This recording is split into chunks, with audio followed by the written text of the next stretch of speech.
Olá pessoal, hoje vamos conversar sobre a automação na farmácia hospitalar. A automação, ela torna os processos mais seguros, mais rápidos e mais dinâmicos.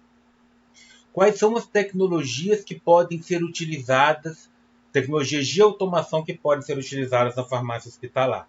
Prescrição eletrônica, prontuário eletrônico, código de barra, sistemas eletrônicos de gestão de estoque, sistema automático de embalagem de dose única, robôs para separação de medicamentos e dispensários eletrônicos. Além de tornar os processos mais dinâmicos, mais rápidos e mais seguros, o uso de tecnologias ele aumenta o tempo do farmacêutico para atividades clínicas, porque ele reduz o tempo gasto com a dispensação de medicamentos e o número de profissionais necessários para a realização do processo de dispensação. Um estudo realizado em um hospital japonês mostrou que 60% do tempo do farmacêutico é gasto com dispensação, 15% com atividades de farmácia clínica, apenas 15%, e somente 10% com serviços de informação sobre medicamento, monitorização de terapia e estudos sobre fármacos. Então, o uso de tecnologias ele tem como uma grande vantagem o fato de liberar o farmacêutico para a realização de atividades clínicas que promovem o aumento da segurança do paciente e ajudam aí na promoção do uso racional de medicamentos. Vamos começar falando da prescrição eletrônica. A Associação Americana de Farmacêuticos do Sistema de Saúde relatou que 39% dos erros ocorrem no ato de prescrição. 39% dos erros de medicação ocorrem durante a prescrição. Sendo assim, a prescrição eletrônica é uma das recomendações que mais aparece na literatura para a prevenção de erros de medicação, principalmente devido à ilegibilidade da prescrição, quando a mesma é feita de forma manual. Prescrições eletrônicas são capazes de diminuir os eventos adversos a medicamentos em até 80%, segundo um estudo, porque elas promovem informações bem estruturadas, legíveis e disponíveis à equipe multidisciplinar. Vamos ver algumas vantagens da prescrição eletrônica em relação à prescrição manual. Eliminam os problemas de identificação com estrutura manual, promovem maior rapidez de chegada à farmácia. Por exemplo, em alguns sistemas eletrônicos de prescrição, o médico faz a prescrição. Quando ele conclui a mesma, a prescrição é impressa automaticamente na impressora da farmácia, ou então ela é liberada para o farmacêutico realizar a avaliação farmacêutica no sistema. O farmacêutico posteriormente, após a avaliação, irá liberar a impressão da mesma. Então, promove uma rapidez de chegada à prescrição à farmácia, porque a mesma é liberada de forma automática. Menor risco de confusão com medicamentos de nomes parecidos. Mais facilmente integrados a sistema de registros médicos de suporte à decisão. Vamos conversar sobre a questão do suporte à decisão atrelado aí à prescrição médica.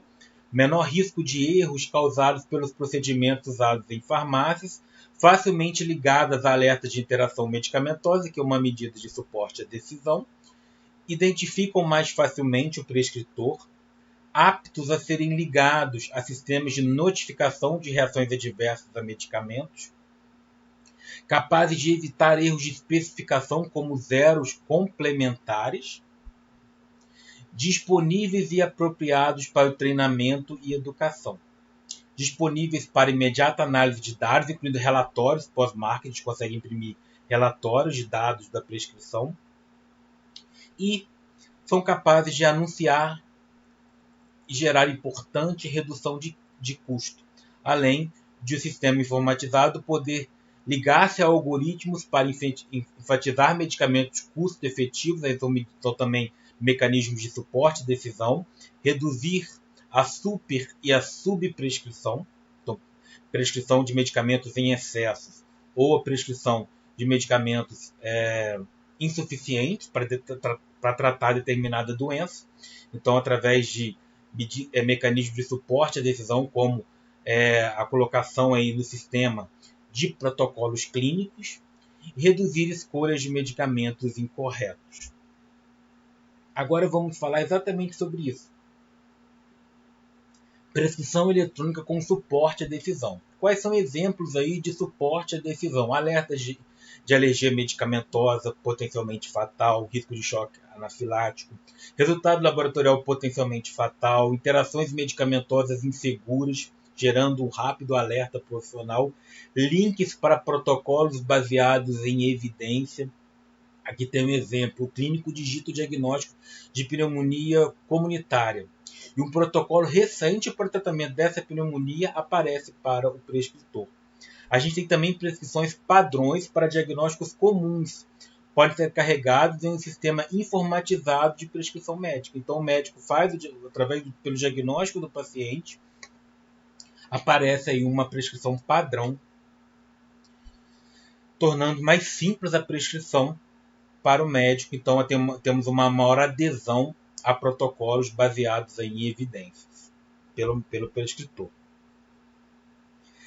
O uso de mecanismos de suporte à decisão atrelados à prescrição eletrônica levam a estudos mostraram que promovem a redução de erros sérios de prescrição em 55% devido a uma melhora da comunicação, maior disponibilidade de informações como protocolos clínicos, esses próprios alertas, bloqueios de interações, alergias, bloqueios para prevenir o uso de medicamentos, dose e frequências erradas e assistência de monitoramento.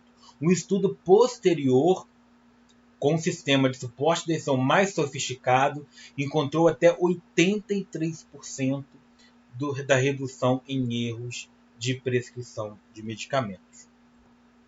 Aqui é um exemplo de uma alerta de alergia.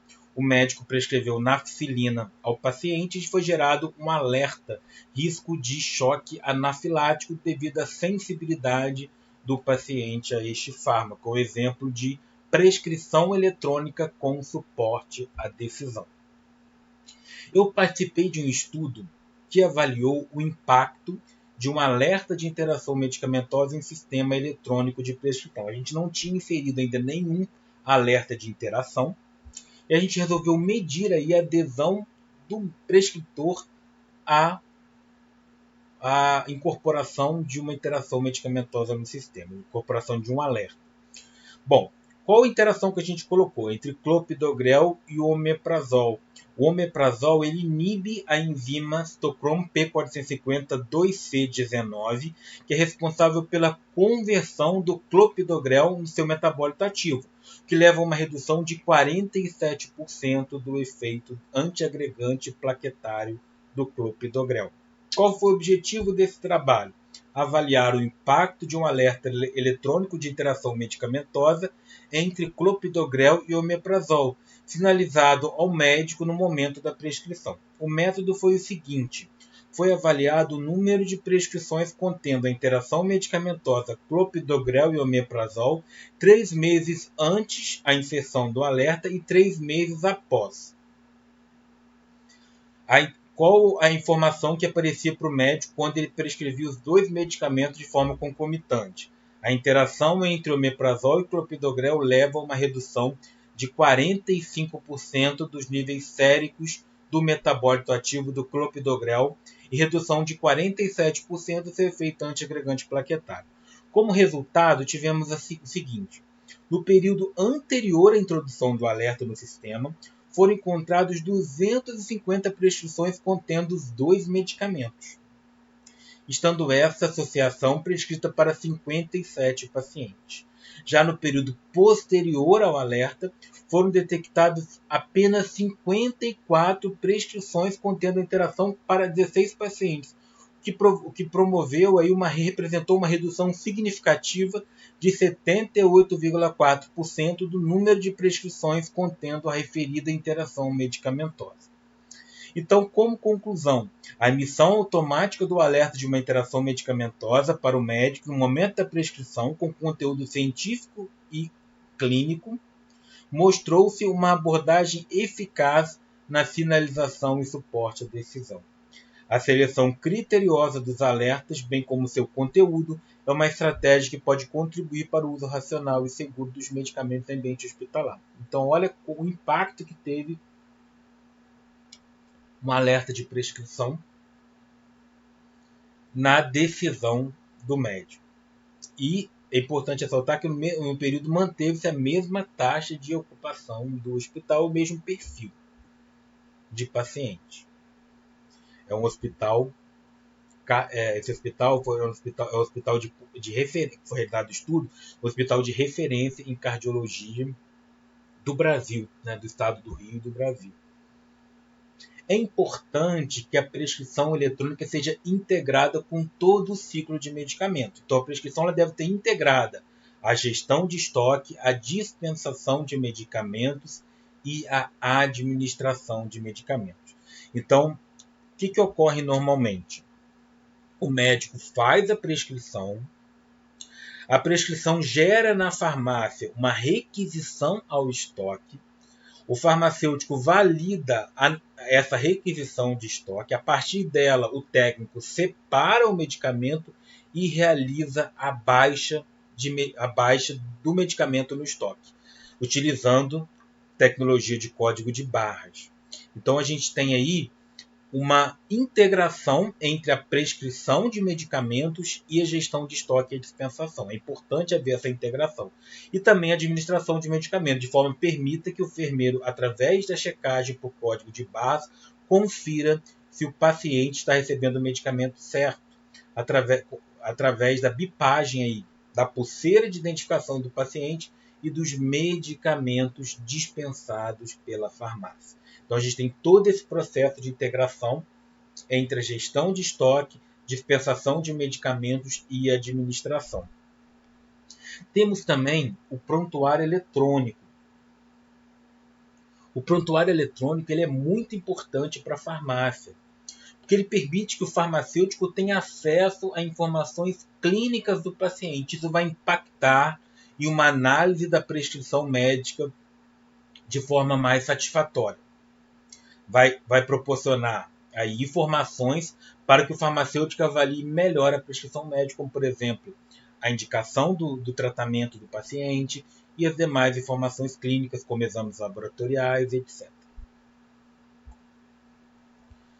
Bom, vou citar algumas vantagens e inconvenientes do PEP, do prontuário eletrônico do paciente, vezes o prontuário de papel. Quais são as vantagens do prontuário de papel? Maior liberdade na maneira de escrever, facilidade de manuseio, não requer treinamento e nunca fica fora do ar. Sempre o papel vai estar ali. Quais são os inconvenientes? Ilegibilidade, territorialização, só pode ser acessado de um local, ambiguidade, perda frequente de informações, com o tempo, né, a gente tem a perda da qualidade dos registros, multiplicidade de passos, dificuldade de acesso à pesquisa coletiva, falta de padronização e fragilidade do papel. Já o prontuário eletrônico leva uma redução do tempo de atendimento e custos, eliminação da redundância de demanda de exames, desterritorialização. Então, por exemplo, o prontuário pode ser acessado em vários locais ao mesmo tempo, pela farmácia, na enfermaria, na sala dos médicos, enfim. Possibilidade de reconstrução histórica e completa dos casos acerca dos pacientes, registros médicos, tratamentos e laudos, contribuição para a pesquisa, fim de problemas de ilegibilidade, facilidade de organização e no acesso à informação, racionalidade do espaço de arquivamento de grandes quantidades de documentos, comunicação entre o paciente e a equipe de saúde. Quais são as desvantagens? Manutenção dos prontuários em papel para fins jurídicos, em virtude da identificação legal dos documentos eletrônicos. Necessidade de grande investimento inicial, né, com programas e com treinamento do pessoal. Temos resistência à mudança da equipe de saúde. Demora na sua implantação, porque tem que haver todo um treinamento da equipe. Pode haver falhas na tecnologia.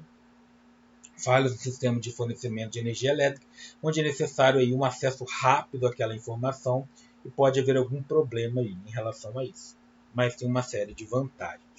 Agora, vamos conversar um pouco sobre o código de barras. Na indústria, o código de barras permite a rastreabilidade desde a origem do produto, desde a matéria-prima até o processo de produção, distribuição no mercado, até o consumo. No âmbito hospitalar, a gente tem essa rastreabilidade desde o recebimento do medicamento na CAF, na Central de Abastecimento Farmacêutico. Rastreabilidade garante a rastreabilidade na distribuição, na dispensação e na administração dos medicamentos, mantendo-se controle sobre o lote e a validade dos medicamentos em todos esses processos.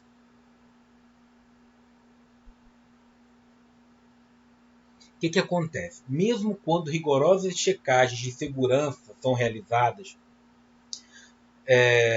no processo de prescrição, erros no momento da administração podem ocorrer, podem gerar grandes danos ao paciente. Então, a utilização da checagem ali por código de barras, elas têm como objetivo reduzir esses erros, ou código de barras ou identificação também por radiofrequência, que é um tipo de leitor. Na administração de medicamentos com código de barras, a enfermagem ela deve passar no leitor, na pulseira de identificação do paciente e depois no próprio crachá, identificando o profissional e no medicamento. Então a gente tem uma tripla checagem antes de administrar qualquer medicamento. Você tem aí a informação do paciente, é conferido com os medicamentos prescritos pelo médico e dispensados pela farmácia. E temos também a identificação do profissional que realizou a administração. Um dos grandes problemas da utilização desse código de barras é a resistência por parte da enfermagem, que teme que isso aumente muito o tempo. Tem essa questão. Contudo, o sistema de TI, utilização de códigos de barras, pode ser um eficiente propagador de erros. Se as informações inseridas no sistema, no código de barras, forem incorretas, pode também haver a propagação de erros. Então, a utilização de tecnologia de informação de código de barras não descarta a possibilidade de erros. Então, tem também as suas desvantagens. Tem que haver toda a construção de um processo seguro. É isso que vamos falar agora. Por exemplo, a gente tem vários tipos de código de barras. Alguns sistemas utilizam a reetiquetagem, utilizam códigos de barras convencional e o próprio sistema de gestão de estoque gera um novo código de barras. E as informações desse código de barras é inserida por um operador. Então pode haver a ocorrência de algum erro. Existe o código de barra que é utilizado em muitos países já na produção pela indústria, inclusive no Brasil, vários medicamentos já vêm com esse código, que é o código de barras bidimensional Data Matrix, que permite a codificação, a incorporação de grande quantidade de informações em microespaços. Então, Data Matrix torna-se ideal para medicamentos, porque ele a gente consegue utilizar esse código de forma minúscula. Aqui a gente tem o processo de reetiquetagem, que o sistema gera um novo código de barras, tem a possibilidade de erro. E aqui o código de barras Data Matrix, identificado no frasco ampola desde a indústria. Então a gente pode utilizar esse código no recebimento, ele tem informações sobre o lote, a validade do medicamento, a quantidade, no caso é uma unidade. Na distribuição, que é na distribuição da CAF para as farmácias, na dispensação da farmácia para as enfermarias e no processo de administração através da checagem da pulseira e do medicamento. Aqui a gente já tem um medicamento nacional com código de barra Data Matrix. American Society of Health System Pharmacies vê como meio de segurança e redução de custos a necessidade de adequação da indústria para a produção de medicamentos em doses individualizadas já com código de barras, no caso Data Matrix. No Brasil foi criado um grupo de trabalho encabeçado aí pela GS1 Brasil, com ações diretas relacionadas a fomentar a adoção desse código de barras por data matrix pela indústria em doses individuais de medicamentos. Então, como já discutimos, né, o código de barras data matrix ele tem tamanho apropriado para tamanhos diminutos, que permite a colocação desse código em pequenas ampolas e identificação individual de comprimidos e cápsulas. Lógico, o grande obstáculo aí é você conseguir aplicar esse código em blíceres de sólidos orais de forma que cada unidade contenha o código. Temos os leitores. Os leitores de código de barras eles são bastante acessíveis, não requer grande investimento. Já os códigos para código linear, né, que são gerados pelo sistema. Já os códigos bidimensionais como data matrix necessitam de um investimento um pouco maior, mas não de grande impacto. Existem os PDAs, que são equipamentos portáteis, nas quais pode trabalhar com sistemas interligados por rede Wi-Fi ou por radiofrequência.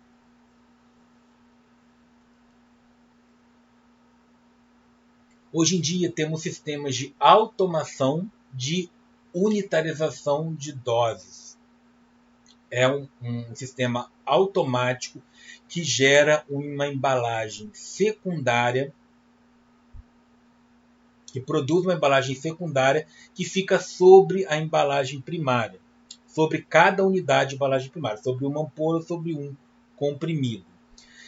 A unitarização sólida feita manualmente vem perdendo espaço para o processo realizado por máquinas que podem unitarizar até 130 doses por minuto. A grande vantagem da utilização desses sistemas automáticos de unitarização é a garantia total da legibilidade da informação do código de barras, diminuição do número de funcionários, do número de erros, a possibilidade de impressão de informações importantes à forma farmacêutica ou medicamento, como, por exemplo, alertas. Eu vou dar alguns exemplos em relação a isso.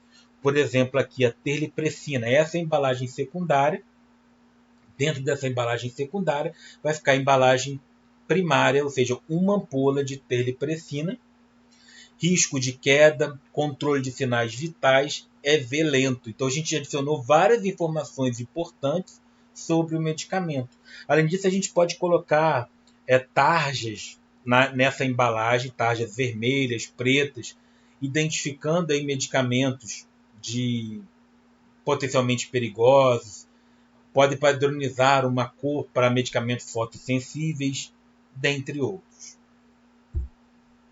Então a gente consegue inserir uma série de alertas que conferem mais segurança ao processo de administração. Risco de sangramento, medicamento de alta vigilância, medicamentos de horário exato como os antibióticos, não administrar por via intravenosa, exclusivo por via intramuscular, risco de quedas, as vias de administração do medicamento, não triturar ou mastigar. Então a gente permite a incorporação dessa substância, além de tornar o processo muito mais rápido, muito mais seguro, porque diminui o contato do homem com o processo. Então, na automatização, a gente tem um aumento da segurança. Agora vamos conversar sobre os robôs para separação de medicamentos. Com a automação, os robôs conseguem separar frascos, ampolas e comprimidos em doses individuais, com mínimo de contato humano. A separação por robôs ela acelera o processo, aumenta a produtividade, elimina o retrabalho. No Brasil, a gente já tem a utilização dos robôs, dos PillPicks e também dos BoxPicks pelo Hospital Sírio-Libanês, que a implantação foi em 2018, Hospital Israelita Albert Einstein, em São Paulo, que investem em farmácias robotizadas para aumentar a segurança e diminuir o desperdício. Também hospitais paulistas, como os hospitais estaduais de São José dos Campos e de Sorocaba, engrossam essa lista. Então, como eu estava falando, os PillPicks eles são robôs que separam frascos, ampolas e comprimidos em doses individuais. Além disso, eles realizam todo o processo de unitarização. Então, eles realizam 3 etapas. Eles unitarizam o medicamento, estocam o medicamento em doses individuais e separam os medicamentos. Eles são capazes de armazenar até 50 mil unidades, comprimidos ou ampolas. À medida que as prescrições vão sendo liberadas, o robô separa a prescrição por paciente e horário a esteiras de saída de envelope, uma para rotina e outra para urgência. Aqui é como fica o medicamento separado pelo robô. A gente tem aí uma hastezinha de silicone que se prende aos medicamentos.